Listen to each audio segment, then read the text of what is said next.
تعالى اسمع الحته دي مني وركز فيها كويس قوي يا جدعان. في 2024 داخلين على 2025 اهو، الناس كلها اتطورت اللحنه من غير فار بيظلموا، بالفار بيظلموا.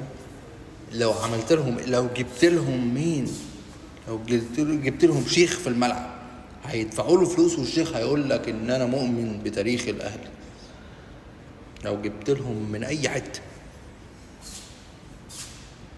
الاهلي يا جدعان، الكره اللي تحت دي ما اتحسبتش، وحسبوا له ضربه جزاء وامام ضيعها، وهيحسبوا له ضربه جزاء تانية لحد ما الاهلي يكسب.